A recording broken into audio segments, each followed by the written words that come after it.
Bonjour à toutes et tous. Bon, je vais introduire un petit peu ce débat.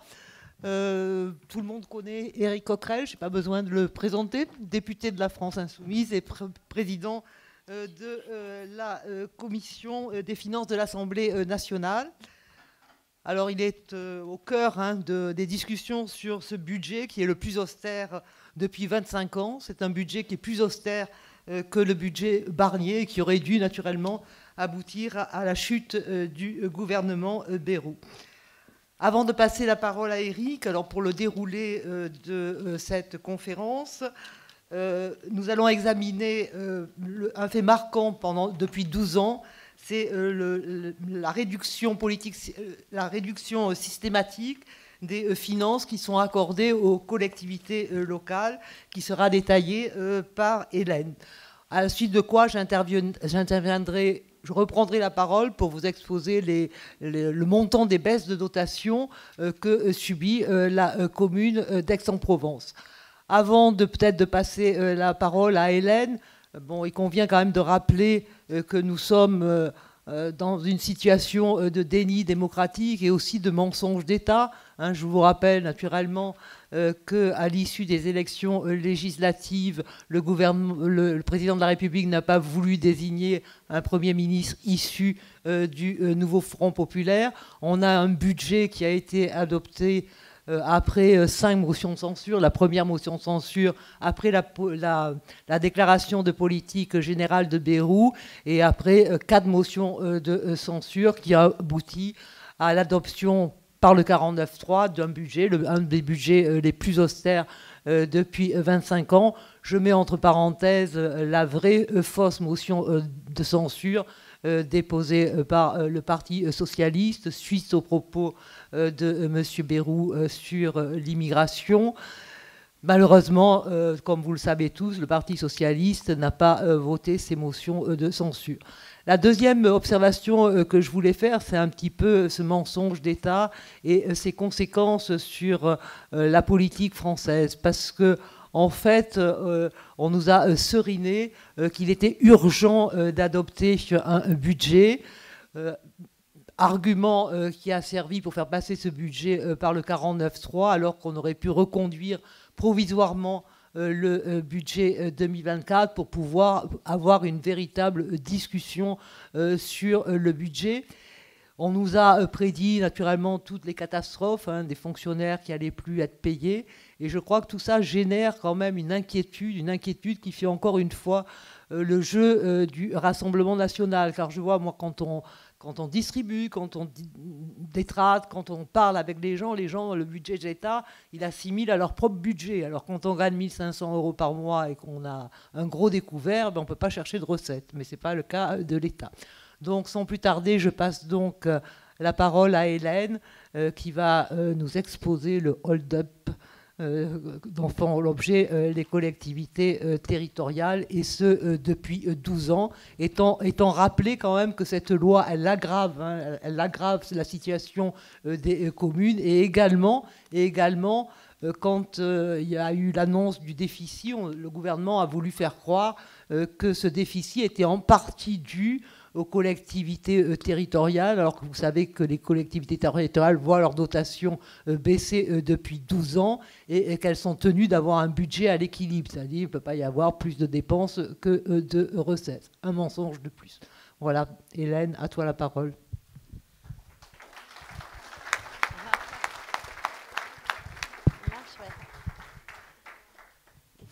Alors, bonsoir à toutes et à tous. Et je suis toujours contente quand je vois qu'il y a beaucoup de monde qui se déplace pour qu'on puisse parler politique.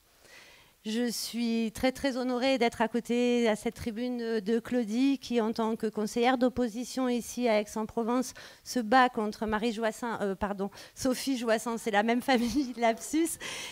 Pas tant que ça, bref, et son équipe pour rendre la vie plus douce ici à Aix-en-Provence pour nos concitoyens. Et puis surtout, un grand merci à Éric d'être venu nous rejoindre aujourd'hui. Ça fait plusieurs années qu'on se connaît, on s'est rencontrés au début à la création du Parti de gauche, parce qu'il est cofondateur du Parti de gauche. Il est certes président de la commission des finances, mais c'est un très très grand militant. Et bien qu'il ait des responsabilités institutionnelles, c'est aussi quelqu'un qui a su rester proche des gens et qui continue à les écouter et à se déplacer avec. Vraiment, remerciements.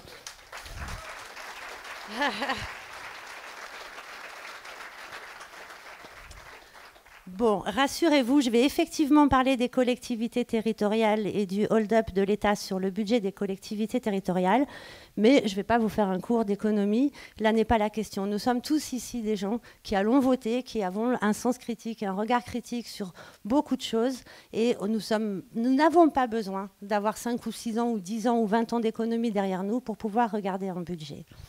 Pour commencer, je vais vous lire la définition de ce que c'est qu'un budget. C'est un plan annuel ou un instrument de gestion économique et financière destiné à tracer la voie qui pourrait nous amener à atteindre des objectifs retenus à plus ou moins long terme. Ça veut dire que c'est à partir d'objectifs qu'on fait un budget. Un budget, c'est quelque chose de fondamentalement idéologique. Et ensuite, on réfléchit effectivement à la façon dont on va partager les recettes et les dépenses et à équilibrer ce budget. Donc quand on lit et qu'on regarde un budget, en fonction, puisque ce sont les objectifs qui déterminent le budget, on sait quels sont les objectifs qui ont été mis en place pour pouvoir arriver à ce budget-là. Une autre définition sur laquelle je voudrais revenir, c'est la définition de ce que c'est que l'économie et les économistes, parce qu'on nous bombarde à longueur de temps dans les médias pour nous expliquer qu'on a des spécialistes de l'économie qui interviennent à longueur de temps pour nous expliquer les budgets et tout ce qu'on veut. Vous remarquez que sur certaines chaînes, des fois, ils sont spécialistes de l'Ukraine, le lendemain, ils sont spécialistes des retraites, et ainsi de suite, et ainsi de suite. Mais bref, l'économie, c'est quoi ? Elle étudie l'ensemble des activités d'une collectivité humaine relatives à la production, à la distribution et à la consommation des richesses.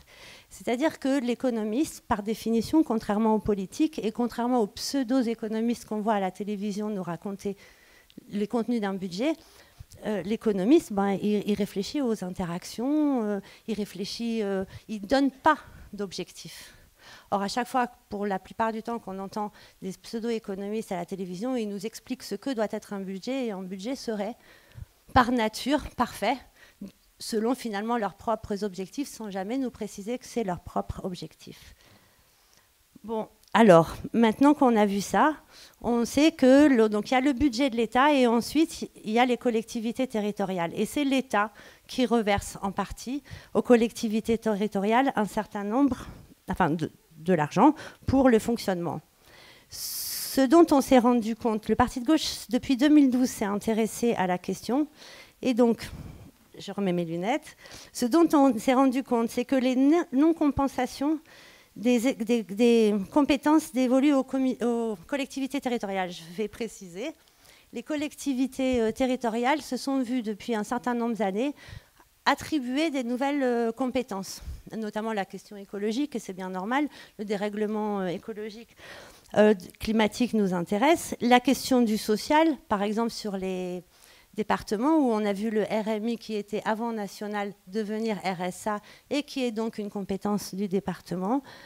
La question de la sécurité, parce que de plus en plus, les politiques nationales sur la police sont quand même pas à la hauteur, en tout cas de la proximité avec les citoyens. Et aujourd'hui, les communes sont aussi parfois obligées de s'engager sur ces questions-là. Or, toutes ces compétences qui ont été données aux collectivités territoriales, aujourd'hui, ne sont pas compensées. Vous avez aussi un deuxième volet qui est la baisse des dotations globales de fonctionnement. C'est-à-dire qu'en fait, l'État transfère aux collectivités territoriales un budget global pour pouvoir fonctionner. L'idée, c'est de faire une péréquation. En réalité, et chaque budget annuel, et c'est à regarder aussi, cette dotation globale de fonctionnement, elle est calculée sur un truc abscon, je ne vais pas vous embêter avec ça, sur la TVA, indexée sur la conjoncture, ce qui fait que les collectivités territoriales, non seulement se voient finalement baisser depuis 2012 leur dotation, mais encore en plus, ces dotations, elles ne peuvent pas... chaque année, elles changent puisque le barème change. Ce qui fait que c'est très, très difficile pour une collectivité territoriale d'organiser même sa politique. Ensuite, vous avez un troisième volet qui sont les recettes perdues. Vous le saviez, jusqu'à il n'y a pas si longtemps que ça, nous payions des taxes d'habitation.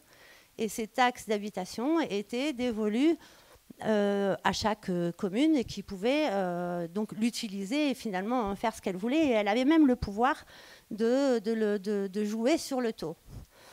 La taxe d'habitation n'existe plus. Et puis, il y avait la taxe professionnelle qui a été remplacée par la CVAE, qui est la contribution à la valeur ajoutée des entreprises.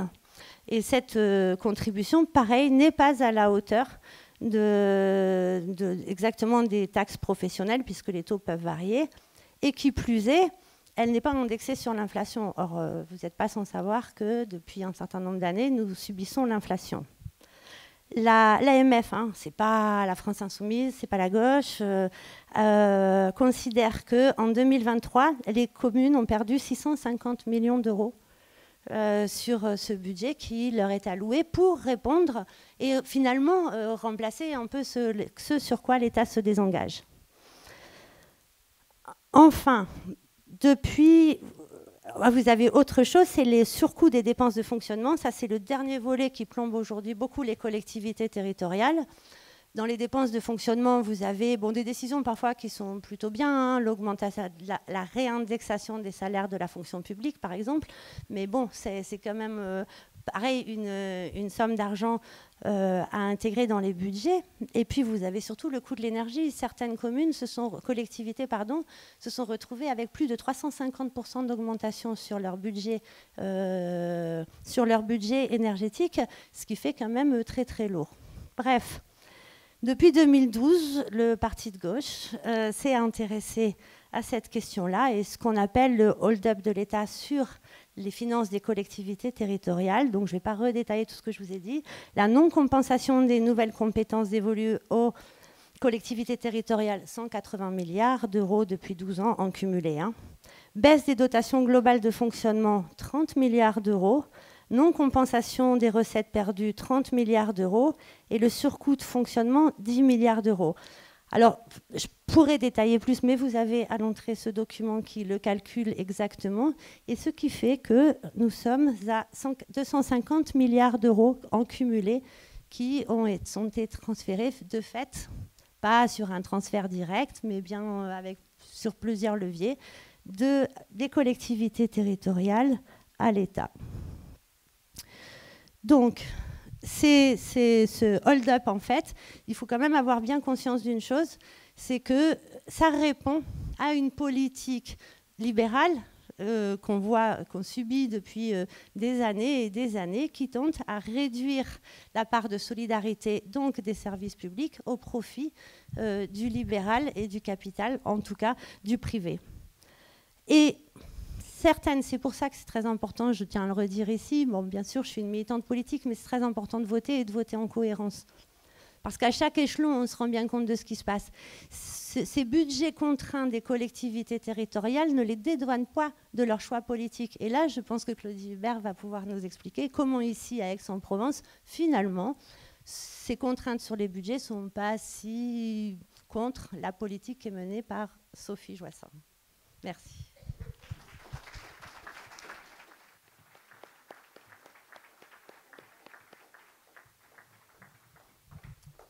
Alors, je vais reprendre la parole pour vous donner quelques chiffres. Comme vous l'a expliqué Hélène, c'est 250 milliards d'euros qui ont été captés sur les collectivités territoriales depuis 2012.